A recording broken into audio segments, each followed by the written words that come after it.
Yeah, so what is the time? 9:29 still. But Andy, yeah, I think what's exciting is that the conversation about professional bodies is taking place now. And that's a good thing because, where people, even people like you and me who've been in the space for 10 years are getting, having debates. I think that the professionalizing of the public sector is going to stimulate debate across all the sectors, not just the public sector.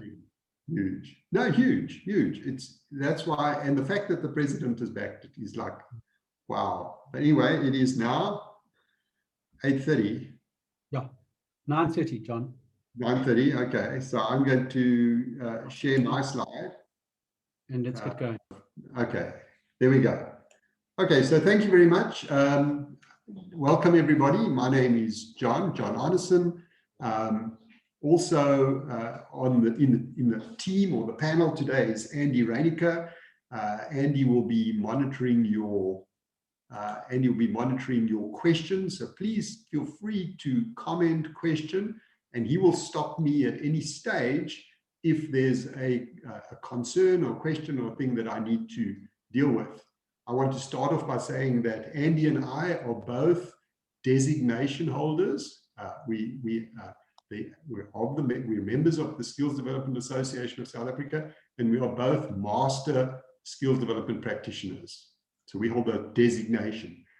To make it interesting and to try and give a context to this conversation, I don't know what Andy's underlying qualification is, and I don't think he knows what mine is, but we both know that we are master skill development practitioners. And this is the whole point, is getting to understand the importance of designations in the South African system. So let me begin. I'm going to talk today about South African professional bodies. So what is important is South Africa, because we have a very unique setup. There's nowhere else in the world that an act like we have the NQF Act, Chapter 6, recognizes professional bodies and has defined them very clearly. So today it's about understanding the South African law, very specific, very unique to this country. So there's my next slide. Sorry, I was getting the slides working. So we start off with, what is a professional body? Now, this is not the general term, it's capital P, capital B. What is the South African professional body in terms of the NQF Act? And these are my words. You won't find these words in the Act, but I've really tried to simplify and synthesize. So to start off with, it's an association or gathering or grouping or an organization of professionals. Professionals are people, not organizations. That's the first thing. So professional body is primarily an organization of individuals. These people, imagine in the early days when they started, they said, we need to have a standard. And I'll unpack standard later on for our profession. These are the things against which, that's that point B, we will evaluate ourselves. And so a professional body, all the designated members are evaluated, there's a strong word, evaluated against this thing called the standard. Okay, and we're going to unpack standard. They also need to agree formally to work to the standard. And in fact, part of the standard is about ethics and practice. It's not just being able to do the job. And the fourth point there is this: these professionals will agree to be corrected if they fail to comply with the standard. So there's the standard, and now they break the standard.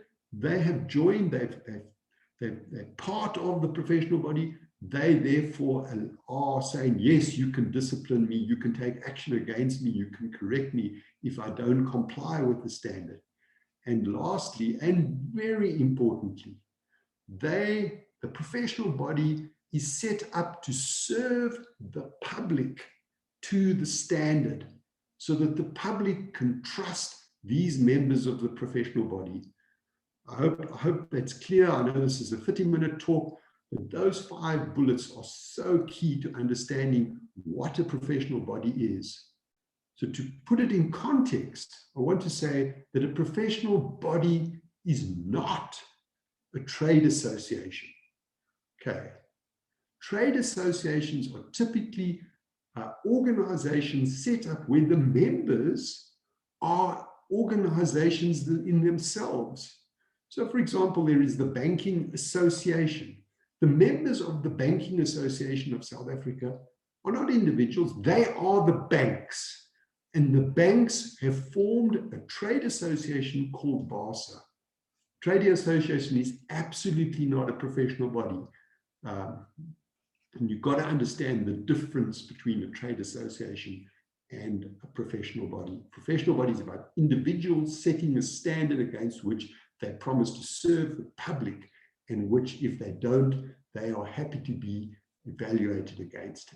The other thing that is important for you to know, in South Africa, a professional body cannot, underlined red, cannot be a duly accredited qualification provider. In other words, somebody that offers a nationally recognized qualification registered on the South African NQF. They cannot, they are. And I'll get into a little bit more about the why of that in a few seconds. So there, yes, Andy. Question from my side. So can you talk for a minute about the relationship then between the people who assess a qualification and the people who design a qualification and a professional body? Okay, so what we've got to understand that qualifications and designations are completely different, and I'll unpack that just now. So Andy's asked the question about the relationship between the professional body and the qualification. Well, it is, in terms of the NQF Act and the SAQA policy, a responsibility, it's a must, that professional bodies must liaise with the quality councils in the development of those qualifications related to their profession. So that's the link there to qualification and the professional body. But it's a good question, and hopefully in your mind you're starting to say, oh, their qualifications, they're in one box, and their designations, they're in a different box. But we do get back to that in a few seconds' time as well. Thanks, Andy. So I spoke about this thing called the standard. This is the standard against which a person will be awarded a designation. There you can see in the green on the right hand, it's the stamp of approval. So there are 4 things that you have to achieve to be able to be given the designation, awarded the designation. The one is that you have to have an underlying cognate means in the domain or the field of study, underlying cognate qualification at a specified NQF level. So there's the qualification. You've got to have that.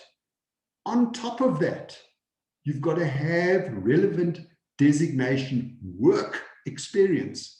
And that can vary from 1 year in some designations, junior designations, to 10 years, where, for example, Andy and I, master skills development practitioners, one of the underlying requirements is 10 years of experience in the field of work. So it's the underlying qualification, it's the experience. Then you have to comply with the professional body's code of ethics, code of practice, and be happy to submit to the discipline rules of that professional body. That's very important. So ethics in particular. So it's not all about being able to do a great job. But to be doing the job ethically as well is so important. And then the last thing there is, for every designation, there are specific designation, professional designation competencies over and above anything in the qualification. And you have to be assessed against those professional competencies. And if successful, you then are awarded the designation. So designation has got those 4 components to it. That's the big difference between a designation and a qualification, which is in block or item A only. John, a question from Norris. Can a professional body be registered with SAQA without an underlying qualification? The answer is no. The policy of SAQA says that every designation has to have an underlying qualification. What that qualification is up to the professional body.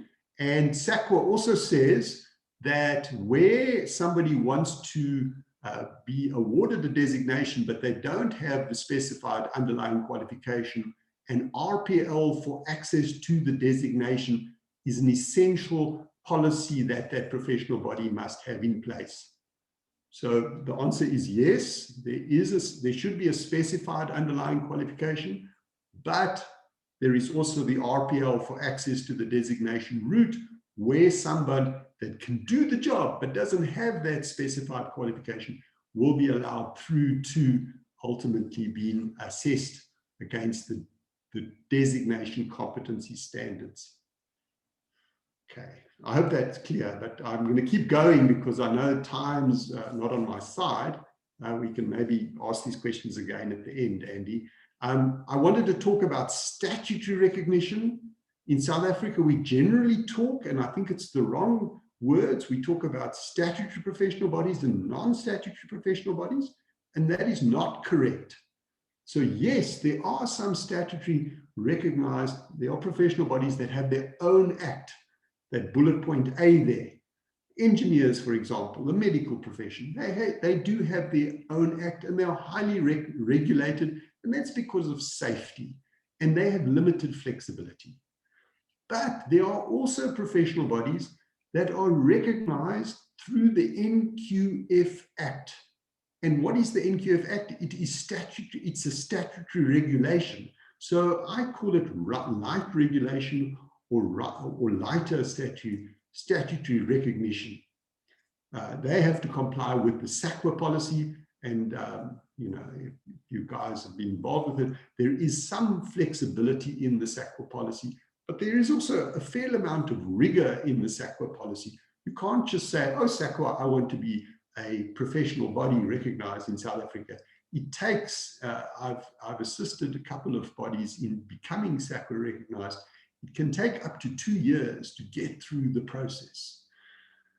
And as I got there, there's a specific SAQA board subcommittee in place to look at the recognition of professional bodies. So in terms of statistics, there are 19 professional bodies that have got their own act, as well as are recognized by SAQA, and the Engineer Council is an example of that. And there are 83 that are recognized through SAQA in terms of the NQF Act. And an interesting example of that is the South African Institute of Chartered Accountants, SAQA. They are one of the 83. A lot of people think that they are in the A category. They're actually in the B category. And there are a total of 102 recognized professional bodies in terms of some statutory recognition in South Africa. John, a question that has taxed quite a few members over the while is, should we be pushing to require that larger businesses have an STF with a designation or not? Is that a clever move or not a clever move? I think that it's essential move. If you just take the chartered accountants, they managed, remember in simple language, they're a non-statutory, they don't have their own act. SAQA is just formed, as I said, it's a group of people in the 50s, I think, that got together and said, okay, we want to have a standard in South Africa for accountants, and we'll call ourselves chartered accountants. Ultimately, what's happened is through legislation, in order to sign off a set of accounts, one of the little sentences in the accounts, the Companies Act regulations, for example, says it has to be a chartered accountant. So for me, that's the recognition that we would be looking for. If somebody has to, and in our language, if somebody has to complete the WSP or the ATR, they should be a designation holder of the Skills Development Association. And that would give both more authority to our professional body, but it would give that, remember I said it's about a promise of a standard. So when that WSP and ATR was submitted to the CETA, it would be submitted by somebody who holds a designation. So the quality would be of a high standard. So I would say, if I had my way, everybody that completes an SDF should be a designation holder. And we, I talk about this a little bit later, the emerging recognition of the importance of professional bodies. I do see this coming. So if you are listening to this and you aren't a member of the ASDSA and you do complete WSPs and ATRs for CETAs, you might very seriously think about going through the process of getting the designation, because things are changing. Andy, I must keep going, but thanks for the question. I think it's a great question. In terms of PSET, and some of you might say, what's PSET? And it's a very important acronym in South Africa. Again, we've got a really unique system. It's the P stands for post-school education. So we talk about the PSET system, this post-school education and training system of South Africa. And there are three things I want to highlight here. The first thing is I want to re-emphasize a designation is not a qualification. It does not have an NQF level, and it's not registered on the NQF or the, some of us know it as the NLRD, SAQA's NLRD. But what is important to also to know is SAQA has a separate register of SAQA designations. So it's not like, oh no, we don't know. SAQA holds the designation register, and SAQA holds the register of NQF qualifications on the NLRD, two separate registers. So get that idea of separation. The other point I wanted to talk about in terms of the post-school education and training system is that, and Andy asked this question, but it's good that this is an opportunity to reinforce it. SAQA recognized professional bodies must, it's not a maybe, they must advise the quality councils, primarily QCTO and the CHE, on qualification development relevant to their profession. So if in the professional bodies documentation it says these are the types of underlying qualifications at, say, NQF level 5, that will be accepted as an underlying qualification for anyone wanting to attain a designation. Those qualifications, when they get renewed or revised, and we know the QCTO is going through a huge revision process now, the QCTO must engage SAQA recognized professional bodies. And you know what? I think it's also incumbent on the professional bodies to get their act together and knock on the QCTO and the CHE's door and say, we exist. We want to make sure that those qualifications that you're reviewing really work for the industry that we are set up to serve. So key second point. And the third point there, I just want to reiterate, which is different to a qualification. A designation holder promises, it's a promise, that's how strong it is, to the world of work and to civil society, the people of South Africa, that here is someone that is skilled, they can do the job, that are professional in the greatest meaning of the sense professional, and they are ethical. And that's really key about what a designation is all about. Just wanted 2 more slides in terms of the wider recognition or the emerging recognition of professional bodies. 3 significant things I'm involved with that are happening now that I just want to talk about. So first of all, statutory bodies. Different, here are regular, in fact, I probably should have called it regulatory bodies, like South African Revenue Services, SAPSEA, with a body that registers companies in South Africa, the FSCA, the Financial Services Conduct Authority. They are saying, oh, fabulous, we know SARS, for example, there's SIAT, South African Institute of Tax Practitioners. SARS are saying, you cannot be a tax practitioner unless you belong to, and they've got a few more, but unless you belong to one of the following professional bodies, including the biggest one in the tax space, SIAT. SAPSEA is saying, You cannot be a business rescue practitioner unless you are a member of the Turnaround Management Association and one or two other bodies as well. The FSCA is starting to say, oh, these people, this, for example, financial planner, they need to be a CFP. So take note, the regulatory bodies are starting to say, we want to work with these professional bodies. And this is going to gain momentum, and it comes back to Sandy's question. I think if we had a single SETA or a single body looking at SETA policy, and that's the problem. We've got 21 SETAs with all their own rules and their own governance, and they're really, so in terms of skills development facilitators, it's really not easy to get all 21 to say, yes, we must ensure that our SDFs are designation holders. But we'll get there. The second point that is on this list is that the Department of Home Affairs issued a critical skills list. Now, if you haven't seen it, go Google it. It's brand new. Go look at that list and you will be surprised. There are many, many professional body designations listed as the entry requirement for immigration, not the qualification, the designation. So it shows you how important designations are becoming. You can't come to South Africa and expect to get a job in South Africa unless you hold a designation from one of the South African professional bodies. So it's a nice recognition of professional bodies. And these are the statutory recognition. These are not only those few group that have got their own, but it is professional bodies like the Institute of Directors. If you want to come to South Africa and you want to take up a directorship in South Africa, you've got to be an IOD member, designated.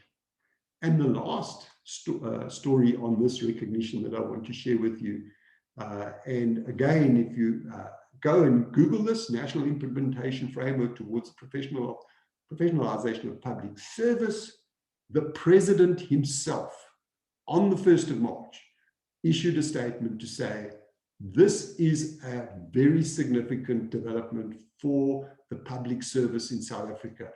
And what does it mean in simple language? It means that in terms of staff development of civil servants, initial professional development towards a designation and continuous professional development to hold a designation will become part of the way they do lifelong learning. In terms of recruitment, they will recruit no longer saying, these are the qualifications that you need for this job. Yes, the qualification might be specified, but it will also be, are you a current designation holder in the field? So if you, for example, are coming on board and you, I don't know, you want to be an accountant for a public service entity, you know, what are the designations? Probably a chartered accountant, or maybe a designated member of SAQA, one of the other professional bodies in the accounting space. But it's important point to note that the designation, and there's a lot of work happening here, and we should watch this, because I think when the public sector presses the button and says, yes, this draft framework becomes a white paper and ultimately policy and regulation change, I think the role of professional bodies in the South African post-school education training system is going to change dramatically. And this is my last slide.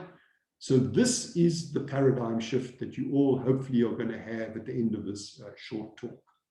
Competency is not a one-size-fits-all. When we think of the yellow box, which is a qualification, registered on the NQF, national qualification, there are competencies, absolutely. But those are to assess you against the learning outcomes of that qualification. That's one block of competencies.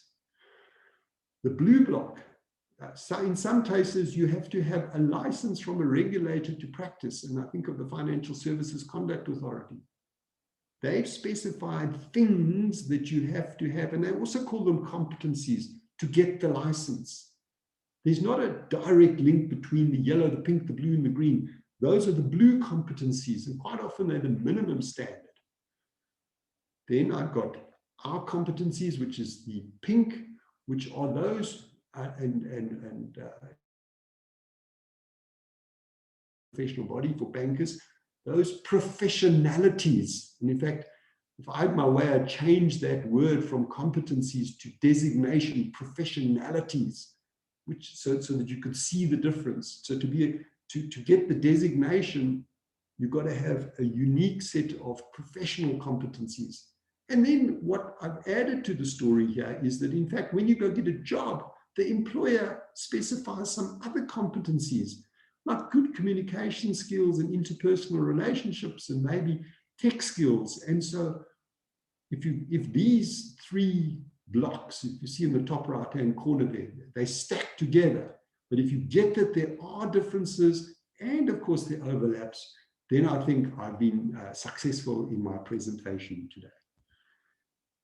So thank you, Andy. I don't know, I hope I've made a breakthrough, and I'm not sure if there are any questions or anything that you want to still look at more closely. There's been no questions raised by the rest of the group. We have a few minutes. Are there any questions that anybody wants to raise?